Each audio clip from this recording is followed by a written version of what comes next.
আশিক রে ভাই, ওয়েদারটা এমন বুঝছস, খুব মিষ্টি খাইতে মন চাইতেছে রে। মিষ্টি? আমি তো আবার ভাবছিলাম চানাচুর হচ্ছে জালকে সাথে যে মিষ্টি খেতে ইচ্ছা রে করতেছে। খুব মিষ্টি খেতে জানা চাই। মিষ্টির জন্য তো মিষ্টি কিনতে হবে, আর যে কিপটা আপনার বইন এত মিষ্টি খাওয়াবো কিন না। হইব না, যাই হোক, এক বইন আছে আমার, এর ফোন দিয়ে খারাপ। দেখ, ফোন দিয়ে দেখ। এর ছাড়া মন মতো মিষ্টি পাওয়া যাবে না, স্পেশাল যত টাইপের ভালো মিষ্টি আছে আচ্ছা। এর ফোন দিতে হবে। ওকে দে বল। দাঁড়াও, দাঁড়াও।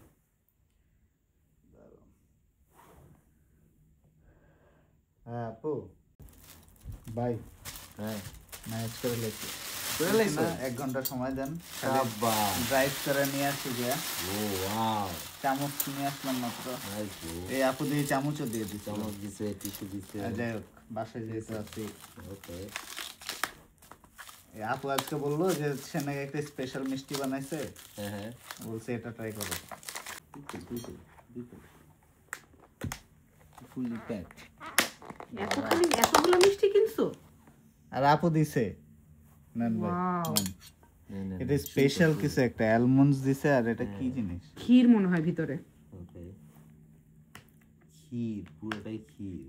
আমি আবার ফুড রিভিউতে এত বাজে, খাইতে ছানা। ভালো লাগতেছে এটাই খালি। কেমন ছানা, ছানা প্লাস এটা অ্যালমন্ড, ভিতরে আবার ক্ষীর দেয়া, আর একটু রসমালাই ভাইবসটাও আছে সাথে। সুইটটাও মনে হয় পারফেক্ট ব্যালেন্স না? হ্যাঁ, এটা উপরে একটা ছানা, কিন্তু আমি প্রথমে ভাবছিলাম মনে হয় ব্রেড, হুম, কিন্তু ব্রেড না, এটা একটা ছানা। এমন ভাবে শেপ করে সুন্দর মতো র্যাপ করে রাখছে ভিতরের ক্ষীর টাইপের সন্দেশটারে, মনে হইতেছে ব্রেড, কিন্তু অ্যাকচুয়ালি এটা ছানা। অস্থির, অস্থির। সে নতুন বানাইছে এটা। আসলে অস্থির। সুইট্টু তো আপুর Nice. হাতে মাশাআল্লাহ। জাদু আছে, তার রান্নার হাত খুব ভালো।